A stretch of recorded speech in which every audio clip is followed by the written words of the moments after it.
I've worked as an overnight aquatic care specialist at a mid-sized public aquarium for a little over 5 years now, responsible for the long stretch of hours between the facilities closing to the public each evening and the arrival of the day staff each morning, monitoring water quality, feeding schedules, and general animal welfare across close to 40 individual exhibit tanks ranging from small, specialized displays to our large central shark tank that anchors the main exhibit hall. It's specialized work, requiring a genuine background in marine biology and aquatic husbandry, and I took this particular overnight position after finishing my graduate coursework specifically because it offered a level of hands-on responsibility with the animals that daytime keeper positions, split across dozens of staff and constant public interaction, simply don't provide in the same way. I want to establish, before describing what I've experienced over the past year, that I'm someone who approaches this work with careful, methodical scientific rigor rather than sentimentality, the kind of person who genuinely loves these animals but understands them, first and foremost, through the lens of biology and husbandry protocol rather than anthropomorphized emotion.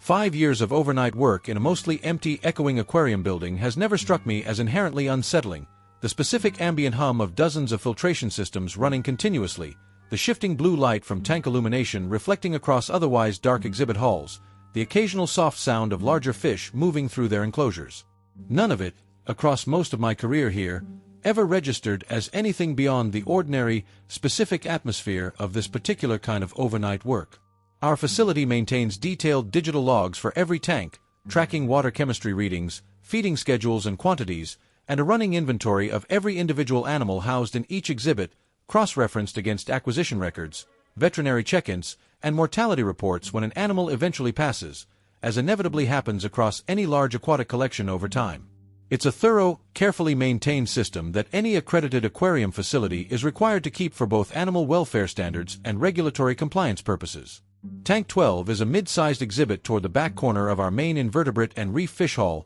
currently stocked, according to our official inventory, with a modest community of small reef fish and a handful of invertebrates, nothing unusual or particularly notable compared to several similar community tanks throughout that section of the facility. It's an entirely ordinary exhibit in every physical sense, standard filtration and lighting setup matching its neighboring tanks, nothing about its physical presence that had ever struck me, across more than 4 years of working this shift before any of this began, as different from the dozen or so similar tanks surrounding it. The first time I noticed anything unusual was on a Thursday night about a year ago, during my routine overnight feeding rounds, a task that involves dispensing measured portions of appropriate food into each tank according to that exhibit's specific feeding schedule and logging the completed feeding in our digital system. When I approached Tank 12 that particular night, prepared to administer its scheduled feeding, I found, to my genuine confusion, that the system already showed a completed feeding logged against that tank barely 20 minutes earlier, despite my being certain, checking my own physical feeding cart and supply inventory, that I hadn't yet actually administered any feeding to that specific exhibit during that night's rounds. I checked the tank itself carefully, looking for any sign of food debris or the specific behavioral response our reef fish typically display immediately following a feeding, and found neither, the tank's inhabitants moving through their ordinary, unhurried evening patterns with no visible indication that any feeding had actually occurred in the recent past. I brought this to my direct supervisor, an aquarium operations manager named Delacroix who'd worked at this facility for going on 14 years, the following afternoon before my shift started, expecting a straightforward explanation involving some kind of software logging error or a day shift keeper who'd simply forgotten to properly clear a duplicate entry. Instead, she went quiet for a moment in a way that struck me immediately as different from her usual brisk, efficient manner of addressing any operational question I brought to her, and then asked me directly, "Was it Tank 12? I told her yes, and asked how she'd guessed, half expecting her to explain that particular tank's feeding sensor had some kind of known technical glitch. Instead, she was quiet again, longer this time, before telling me not to worry about it, that it happened periodically, that I should simply note it in my shift log and continue my normal rounds. I asked, more directly than I probably should have as a relatively established employee by that point, whether this had happened before I started working there. She told me yes, considerably more times than she'd like, going back further than my own tenure, and that she'd explain more if it kept happening, but that for the moment, my job was simply to log it and move on. I did exactly what she asked, that first time and for the several months that followed, as the pattern repeated itself roughly once every 5 to 6 weeks, a phantom completed feeding logged against Tank 12, always sometime during the deepest, quietest hours of the overnight shift, always with no corresponding physical evidence of any actual feeding having occurred. I want to be honest that for those first several months, I mostly treated this the way I imagine most reasonable people would treat any unexplained but seemingly harmless technical quirk, an oddity to note and otherwise not worry over, especially given how firmly Delacroix had discouraged me from investigating it further myself. That changed on a night about 7 months into my noticing this pattern, when something happened that made it considerably harder to simply file the whole thing away as an abstract, harmless system quirk.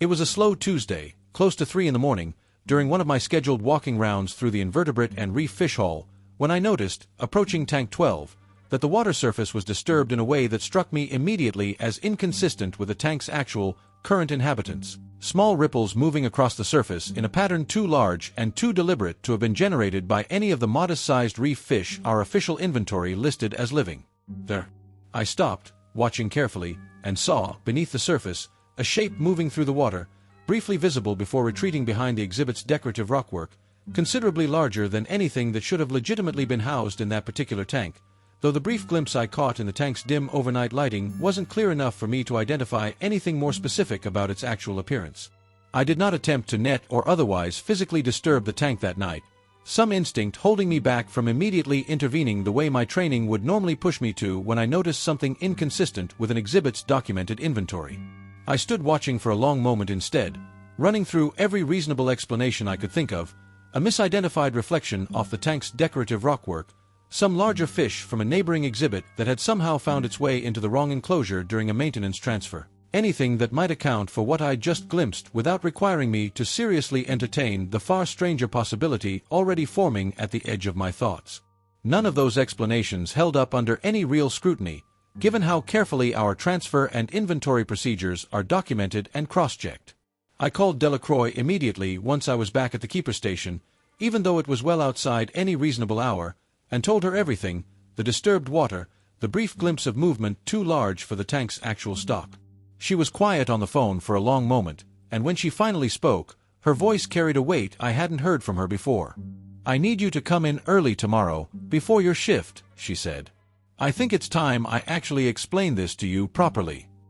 When I arrived the following afternoon, Delacroix was waiting in a small office adjacent to the main filtration control room, and she'd pulled out a thin, worn folder of old documents that clearly predated the aquarium's current digital record-keeping system. She sat me down and, without much preamble, began explaining a piece of this facility's history that went well beyond anything I'd assumed I understood about the job I'd been doing for several years. This aquarium's been operating in some form since the early 90s, though the building's gone through a couple of major renovations since then, she told me.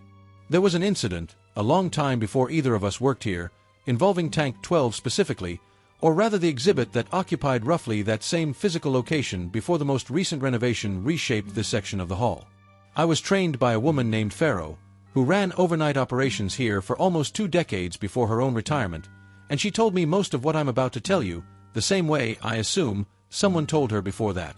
She told me that according to what Farrow had passed down to her, decades earlier, before proper accreditation standards required the kind of rigorous documentation and acquisition tracking modern aquariums maintain, a keeper working at this facility had, without full institutional approval, introduced an unlisted specimen into that same tank location, something acquired through channels Farrow herself had never fully understood or been able to explain, describing it only as something that specimen never should have been brought into any public aquatic facility. The keeper responsible, according to the story Farrow had passed down, had died under circumstances the facility's own old records described only in careful, clinical vagueness, an accident during a routine overnight shift that the official incident report attributed to equipment failure, though Farrow had apparently always harbored her own private doubts about that specific explanation. Eventually, Delacroix continued, whatever had actually been introduced into that tank was removed, officially, according to the paperwork I've seen myself. But staff working overnight shifts in the years that followed began reporting exactly the kind of thing you've just described to me: phantom feeding logs, brief glimpses of movement inconsistent with the tank's actual documented inventory, all despite that original specimen supposedly having been fully removed and the tank restocked normally afterward. She paused, glancing down at the worn folder still sitting between us on the desk, before adding something she told me she'd never actually shared with anyone else at the facility, not even the handful of colleagues she'd worked alongside for years. Farrow told me, once, near the end of her own tenure here, that she'd always privately suspected the original removal itself had never actually been complete, that whoever had been tasked with extracting that unlisted specimen decades ago had either been unable to fully locate it within the tank's rockwork and filtration system, or had simply reported a successful removal without being entirely certain it was true, eager to close out an incident that had already cost the facility one employee, and considerable unwanted scrutiny from the Regional Accreditation Board at the time.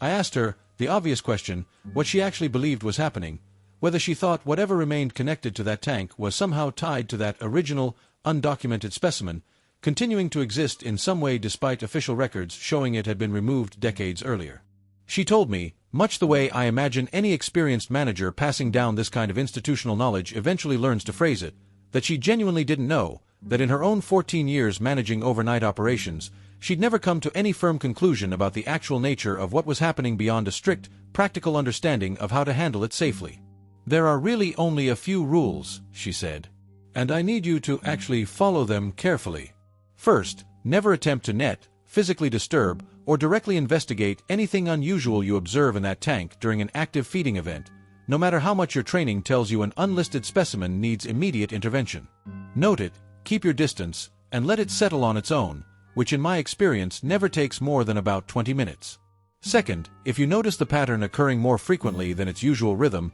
tell me immediately, because that kind of change is something Pharaoh specifically warned me to take seriously. And third, if the water surface ever becomes disturbed while you happen to be standing directly beside the tank rather than observing from a distance, step back immediately and do not look directly into the water for longer than a brief, unavoidable glance. I asked her, feeling a genuine chill at that third rule, whether she had ever actually experienced that specific scenario herself. She was quiet for a long moment before answering, her voice dropping into something quieter and more careful than the brisk, professional tone I'd grown used to hearing from her. Once, she said, about 9 years ago, early in my time managing this shift, I was standing directly beside Tank 12, checking a filtration reading, when the surface disturbed without warning, considerably more violently than what you described experiencing from a distance. I stepped back immediately, the way Pharaoh had once instructed me, and avoided looking directly into the water beyond that first startled glance. Nothing happened beyond that, no further escalation, and I've come to believe, though I can't prove it, that following that specific rule exactly as instructed is the reason nothing worse came of that encounter. I asked her, the obvious question, what she actually believed was happening, whether she thought whatever remained connected to that tank was somehow tied to that original, undocumented specimen, continuing to exist in some way despite official records showing it had been removed decades earlier. She told me, much the way I imagine any experienced manager passing down this kind of institutional knowledge eventually learns to phrase it, that she genuinely didn't know, that in her own 14 years managing overnight operations, she'd never come to any firm conclusion about the actual nature of what was happening beyond a strict, practical understanding of how to handle it safely. There are really only a few rules, she said, and I need you to actually follow them carefully. First, never attempt to net, physically disturb, or directly investigate anything unusual you observe in that tank during an active feeding event, no matter how much your training tells you an unlisted specimen needs immediate intervention. Note it, keep your distance, and let it settle on its own, which in my experience never takes more than about 20 minutes.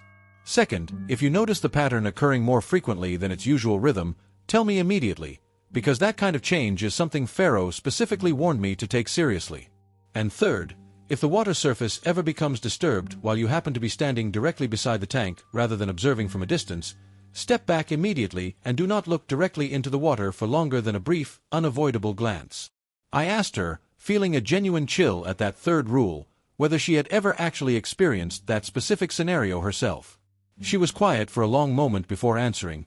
her voice dropping into something quieter and more careful than the brisk, professional tone I'd grown used to hearing from her. Once, she said, about 9 years ago, early in my time managing this shift, I was standing directly beside Tank 12, checking a filtration reading, when the surface disturbed without warning, considerably more violently than what you described experiencing from a distance. I stepped back immediately, the way Pharaoh had once instructed me, and avoided looking directly into the water beyond that first startled glance. Nothing happened beyond that, no further escalation, and I've come to believe, though I can't prove it, that following that specific rule exactly as instructed is the reason nothing worse came of that encounter. I left that conversation carrying a very different understanding of my job than I'd walked in with, and for the following several months, I followed Delacroix's 3 rules exactly as she'd laid them out, noting each phantom feeding event without approaching the tank directly, watching carefully for any change in the usual 5 to 6 week rhythm, and staying alert for any moment I might find myself standing directly beside that tank when its surface unexpectedly disturbed.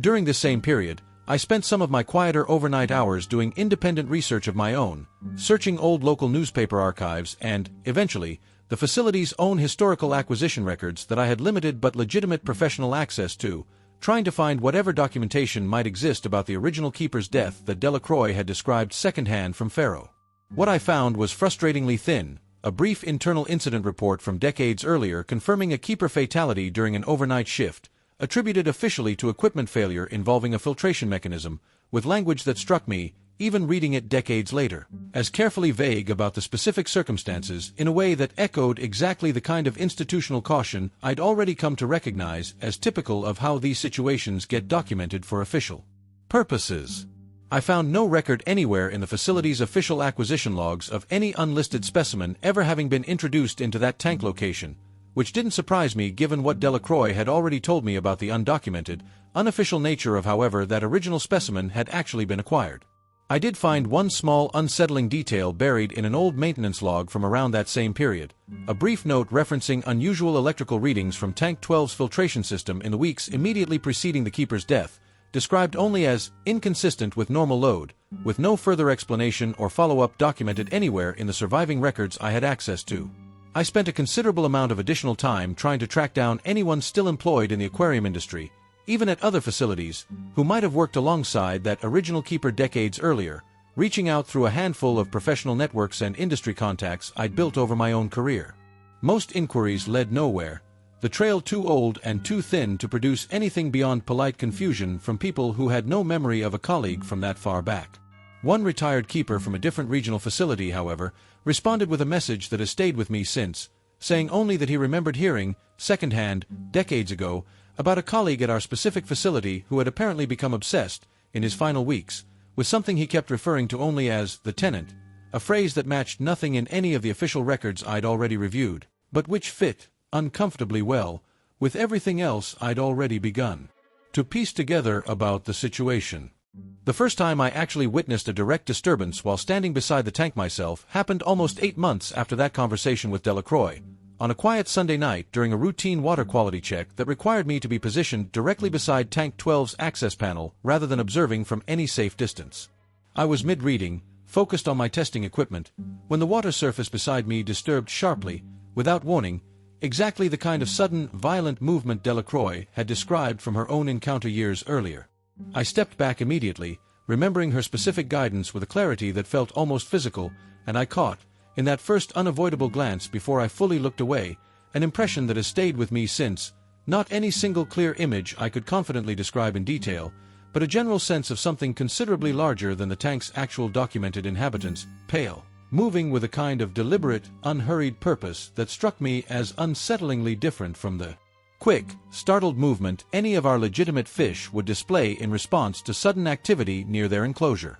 I did not look back toward the tank for the remainder of that check, completing my water quality reading from a safe distance using equipment I could operate without needing to lean directly over the tank's surface again. I called Delacroix the following morning and told her everything, and she listened carefully, telling me, once I'd finished, that I'd handled it exactly the right way, and that my own account matched closely enough with her own experience years earlier to reinforce her belief that the specific rule about not looking directly into the water was likely the single most important piece of guidance she'd ever passed along to any keeper working the shift. Around the same time, the facility hired a second overnight keeper, a younger colleague named Tissam, brought on mainly to cover the nights I wasn't scheduled and to allow for some overlap during busier stretches involving overnight veterinary procedures on some of our larger animals. She'd come from a background in marine conservation research rather than public aquarium husbandry specifically, sharp, detail-oriented, and genuinely passionate about the work in a way that reminded me considerably of my own early enthusiasm when I'd first started this position years earlier.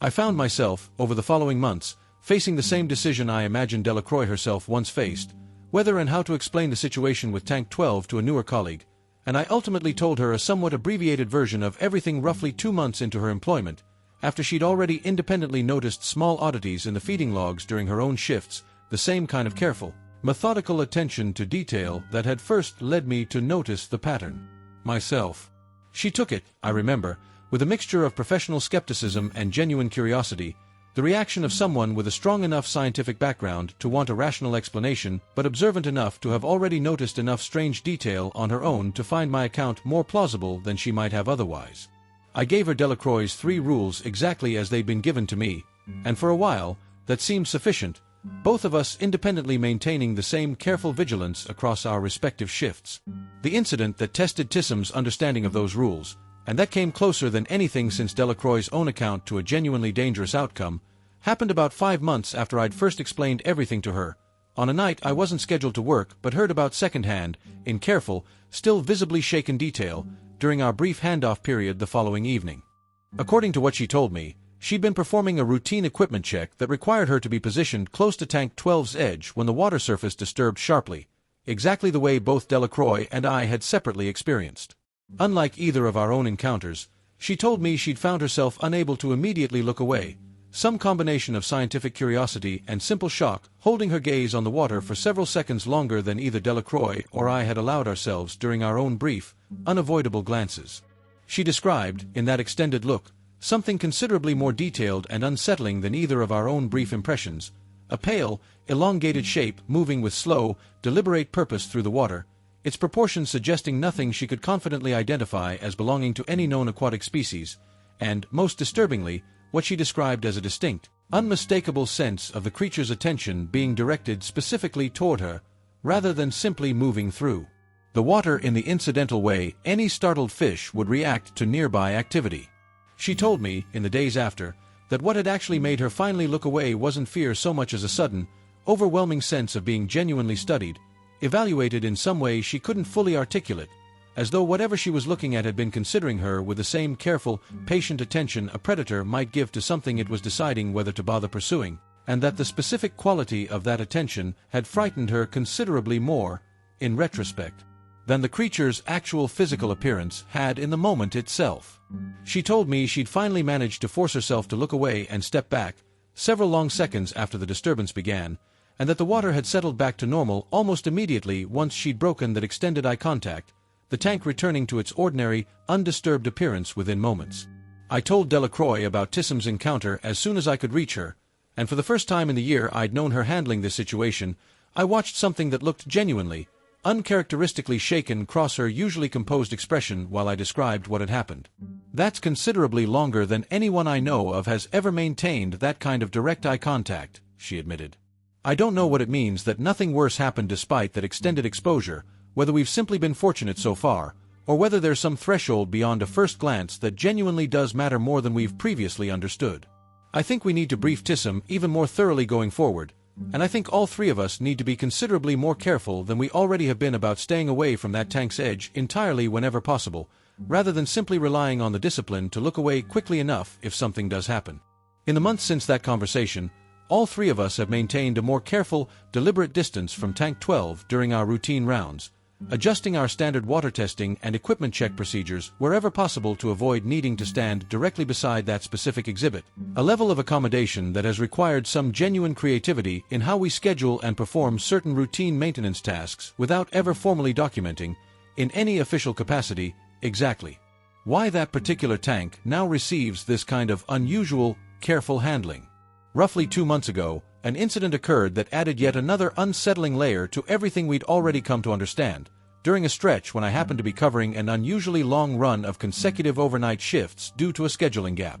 I noticed, reviewing the feeding logs during a quiet stretch, that the phantom feeding entries, which had always previously shown modest, standard portion sizes consistent with what our official inventory of small reef fish would typically require, had begun showing progressively larger logged quantities over the preceding several occurrences, each phantom entry showing a portion size noticeably greater than the one before it, a pattern that, when I finally charted it out carefully across the preceding several months, suggested a steady, gradual increase that showed no sign of leveling off. I brought this specific detail to Delacroix, and she went quiet for a long moment before telling me she hadn't personally tracked the portion sizes closely enough over her own longer tenure to know whether this represented a genuinely new development or simply something that had always been happening without either herself or Pharaoh ever noticing it as clearly as I now had, given my own more methodical, data-focused approach to tracking the pattern. If it is new, she said, And if it's genuinely continuing to increase rather than simply fluctuating naturally, I don't have a good framework for understanding what that might mean, beyond the obvious, deeply unsettling implication that whatever's actually being fed during these events might be growing considerably larger than whatever original specimen this entire situation apparently traces back to decades ago. That conversation left all three of us, Delacroix, Tissam, and myself, in a state of heightened, careful attention over the following weeks, watching the feeding logs with even greater scrutiny than before, and it was during this same tense stretch, roughly 6 weeks after that conversation, that the incident occurred which I still consider the single most frightening night of my entire time working at this facility. It happened on a night I wasn't originally scheduled to work but had come in early due to a staffing gap, meaning both Tissam and I were present in the building together for the first time since her own encounter months earlier, an arrangement that, in hindsight, I've come to believe may have been the only reason that night ended the way it did rather than considerably worse. We were performing a joint round through the invertebrate and reef hall, deliberately together rather than splitting the facility between us the way we normally would, when the overhead lighting throughout that entire section of the hall, not just above Tank 12 but across the whole surrounding area, began to flicker in a slow, deliberate rhythm neither of us had ever witnessed before. We stopped, both of us immediately alert, and watched as Tank 12's water surface began to churn, considerably more violently than either of our previous individual encounters had described, water actually spilling slightly over the tank's rim onto the surrounding floor despite the exhibit standard water level being carefully maintained well below any overflow threshold. Neither of us approached the tank directly, both of us maintaining the careful distance our accumulated experience had trained into us, watching from what we hoped was a genuinely safe range as the disturbance continued. I remember, in that specific moment, feeling grateful in a way I hadn't fully anticipated for Tissam's presence beside me, a steadying, shared awareness that neither of us was facing this alone, the same kind of quiet solidarity I imagine Delacroix must have relied on during her own years of managing this situation largely by herself before either of us joined the overnight team. From within the churning water, we both heard, faintly at first and then with growing clarity, a sound neither of us had ever encountered in any of our own previous experiences, not the ordinary ambient sounds of aquatic movement any large tank produces, but something closer to a low, resonant hum, almost musical in its steady, patient rhythm, rising and falling in a pattern that struck me, even in the genuine fear of that moment, as unsettlingly deliberate rather than random. Tissam, standing close beside me, whispered, barely audible over the sound itself, that it reminded her of something she'd once heard during fieldwork years earlier, a specific whale vocalization pattern researchers used to identify individual animals, though she was careful to add, even in that frightened whisper, that she had no genuine confidence the comparison actually meant anything beyond her own mind reaching for the nearest familiar reference point under extreme stress. I want to be honest that in that specific moment, every careful discipline both Delacroix and I had built up over the preceding year felt considerably harder to maintain than it ever had during any previous, smaller incident. Tissam, understandably given her own more intense earlier experience, took an involuntary step backward, and I found myself gripping the railing beside our position tightly enough that my knuckles ached afterward, both of us watching, neither of us speaking, as the disturbance in the tank continued building in intensity for what felt like an impossibly long stretch, though it was likely closer to several minutes according to what I was able to reconstruct afterward. Then, gradually, the humming sound began to fade, the churning water settling, the overflow slowing and finally stopping, and the overhead lighting steadying back to its normal, consistent illumination, the entire hall returning, over the course of perhaps another minute, to its ordinary overnight quiet. Tissam and I stood together for a long time afterward, neither of us speaking, both of us processing, in our own separate ways, exactly what we'd just witnessed. I called Delacroix immediately, even though it was well outside any reasonable hour, and told her everything, the flickering lights across the entire section rather than just above the tank, the overflow, the resonant humming sound. She was quiet on the phone for a very long time after I finished, longer than in any of our previous conversations about this entire situation, before finally speaking, her voice carrying a gravity I hadn't heard from her before. I don't have anything in my own experience, or in anything Pharaoh ever told me, that matches what you're describing, she admitted. The lights across the whole hall, the actual overflow, that sound. I think, given the increasing feeding quantities you'd already noticed, and now this, we need to consider the possibility that whatever this actually is has genuinely been growing steadily, for longer than any of us currently working here have fully appreciated, and that we may be approaching some kind of threshold none of us has any real framework for anticipating. In the 2 months since that night, both Tissam and I have maintained an even more careful, deliberate vigilance around Tank 12 than existed before, coordinating our schedules wherever possible so that at least two of us are present during any stretch when the phantom feeding pattern's usual timing window approaches, and documenting every small detail with even greater precision than before. In a private log, neither of us shares through any official channel, given how thoroughly it would contradict everything our facility's public-facing records claim about that exhibit's actual contents. We've also, between the two of us, quietly adjusted several of our standard maintenance procedures for that section of the hall, rerouting certain equipment checks to minimize how often either of us needs to work in close proximity to that tank's edge. Small, careful accommodations that we've managed to fold into our normal workflow without ever needing to explain the actual reasoning to anyone outside our own small, informed circle. Delacroix, for her part, has begun quietly steering new equipment purchases and minor facility upgrades in ways that, while never officially justified by anything beyond ordinary operational improvement, have gradually made it easier for whoever works that section of the hall to perform necessary checks from a greater physical distance than the tank's original installation would have otherwise required.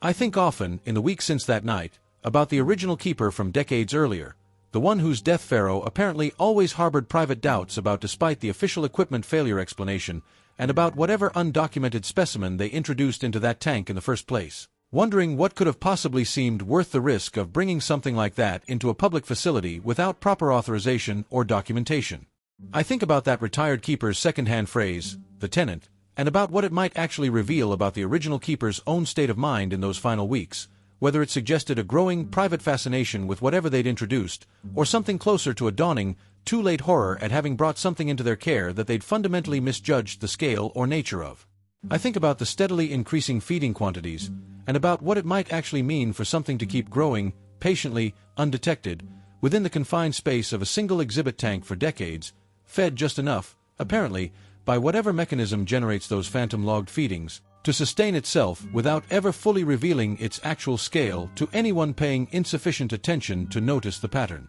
I've thought, too, about whether I owe it to any future overnight hire, the way Delacroix apparently felt she owed it to me once I'd clearly already noticed enough on my own to need the full explanation, to eventually pass this same careful understanding forward myself, the same difficult conversation Delacroix once had with me, the same 3 rules, the same careful, honest account of exactly how much none of us actually understands about what we're managing. I suspect, given how methodical and detail-oriented most serious aquatic care professionals eventually become over a long enough career, that anyone who stays in this specific overnight position long enough will likely notice the pattern entirely on their own, the same way I did, through nothing more than careful, habitual attention to the facility's own record-keeping. When that happens, I've decided, I'll be ready to have the same conversation with them that Delacroix once had with me, the same slideshow of careful, methodical evidence I've quietly compiled in my own private files over the past year, the same rules that have apparently kept generations of overnight keepers reasonably safe for as long as anyone currently at this facility can trace the pattern back. I still work the overnight shift at this facility, going into my 6th year now, and Tissam still covers her own share of overnight hours alongside me, both of us bound together now by an understanding of this place that neither of us could have anticipated when we first took these jobs for what seemed, at the time, like entirely ordinary, if specialized, reasons, genuine passion for marine biology, the appeal of hands-on animal care work away from constant public interaction. We still follow Delacroix's rules exactly as she laid them out for each of us in turn, never approaching Tank 12 directly during an active event, never looking into the water for longer than an unavoidable, brief glance, and staying alert, always, for any further sign that whatever's actually happening in that tank might be building towards something beyond even the flickering lights and the overflow we already witnessed together. Most nights, that vigilance amounts to nothing more than quiet, background routine, the same careful habits that have become so ingrained at this point that I barely register them as unusual anymore. But some nights, particularly as the 5 to 6 week mark approaches, I find myself walking that section of the hall a little more slowly than the job strictly requires, watching that tank's water surface out of the corner of my eye a little more carefully than I ever used to, and wondering, without ever quite letting the thought fully form, how much larger whatever remains contained in that tank has actually grown since the last time any of us caught even a brief, unwilling glimpse of it, and how much longer any of us are genuinely going to manage to keep it exactly where it currently is, patient, hungry, and, for now, still safely on the other side of a distance none of us has ever dared to close. Some mornings, once my shift finally ends and I hand the facility off to the arriving day staff, I find myself pausing for just a moment near the entrance to that section of the exhibit hall, watching the same soft blue light filtering across a dozen ordinary, undisturbed tanks families and school groups already beginning to gather outside the main entrance for the day's first tour, entirely unaware. The same way every single visitor to this facility has always been unaware that one modest,